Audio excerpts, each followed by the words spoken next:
let's talk about November 18th, 2025. It's a day when the internet didn't just, get a little sluggish. It actually broke. A critical piece of the web's backbone just failed, setting off a chain reaction that took down some of the biggest names on the planet. Today, we're going to dig into the anatomy of that global blackout and what it tells us about the web we've built. And boom, the impact was just immediate. And it was everywhere.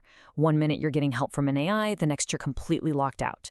ChatGPT, Claude, X, Spotify, Shopify, even trying to play a game of League of Legends? Nope. All of it just gone, hidden behind some cryptic error message.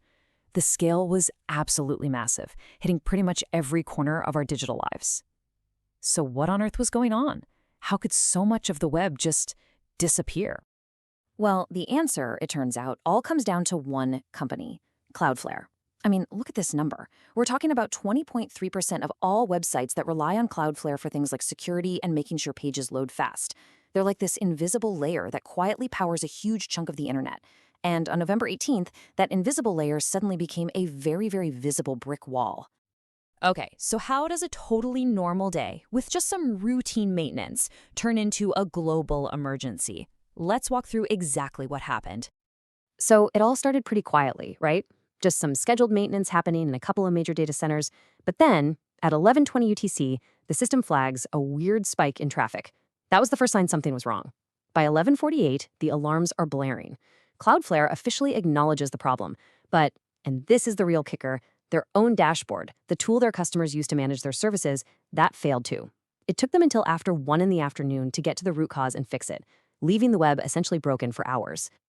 And that dashboard thing, that's what took this from just a bad situation to a full-blown catastrophe. It's something called a control plane failure. Just imagine for a second you're an engineer at OpenAI or Shopify. You see your service is down and you know how to fix it, you just need to reroute your traffic, but you can't. The very tools you need to fix the problem are also broken because of the problem. You're just stuck, completely powerless. All right, so let's get into the weeds a little bit. What was the technical reason this all went so wrong and managed to lock down so much of the internet? Okay, so this whole thing really boils down to a fundamental choice in security design. Do you fail open or fail closed? Fail open means if your security system breaks, you prioritize keeping the service running. You just let everyone in. Fail closed, on the other hand, prioritizes security above all else. If the security check is down, nobody gets in, period. And Cloudflare's system is designed to fail closed. On most days, that's a good thing. But on this day, it meant blocking everybody. And here it is, this single point of failure. The whole mess, the entire global outage, it all came from an internal server error at one tiny address, challenges.cloudflare.com. This is where a system called Turnstile lives, and its job is basically to check if you're a real human and not a bot.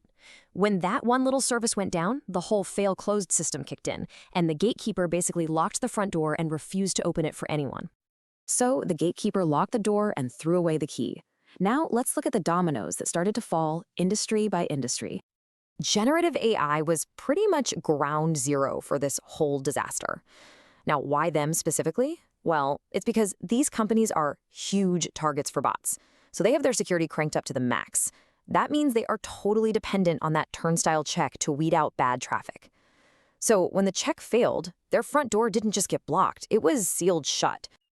And this is where the story gets kind of wild. It's the ultimate irony, really.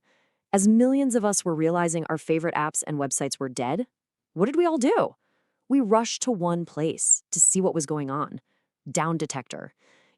The one website whose entire job is to tell you when other websites are down.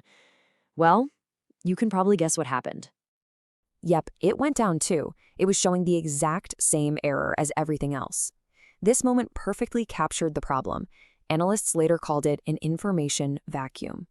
The one tool we all rely on for situational awareness was knocked offline by the very same problem, leaving everyone completely and utterly in the dark.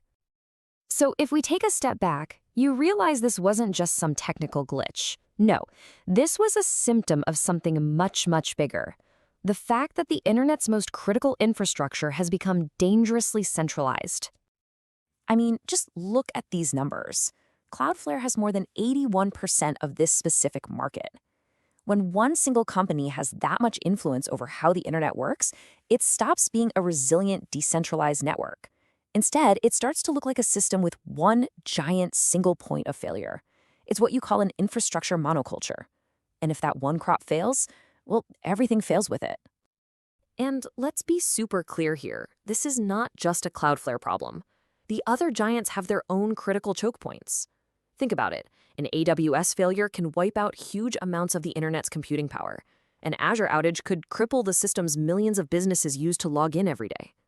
The entire digital world is basically built on top of a tiny handful of these massive companies. Of course, Wall Street noticed. Immediately. Cloudflare stock took a more than 4% hit before the market even opened. It's just a stark reminder that the reliability of our digital world is directly tied to real-world money and confidence. Downtime isn't just annoying for us, it's incredibly expensive.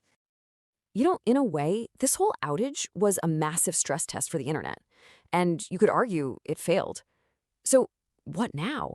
Is it even possible to build a web that's more resilient and less fragile? Well, there are a few different ideas being thrown around. First, companies could get smarter about not putting all their eggs in one basket, maybe using multiple vendors to spread out the risk. Then there's the whole world of decentralized tech, exploring new ways to verify users that don't rely on a single company. And finally, we might even see governments starting to step in, arguing that this stuff is so critical it should be regulated like a public utility. And this really gets to the heart of it. This quote from the official analysis says it all. The internal server error that millions of people saw wasn't just some bug on some random server. The real problem was baked into the very architecture of the centralized network we've all come to rely on.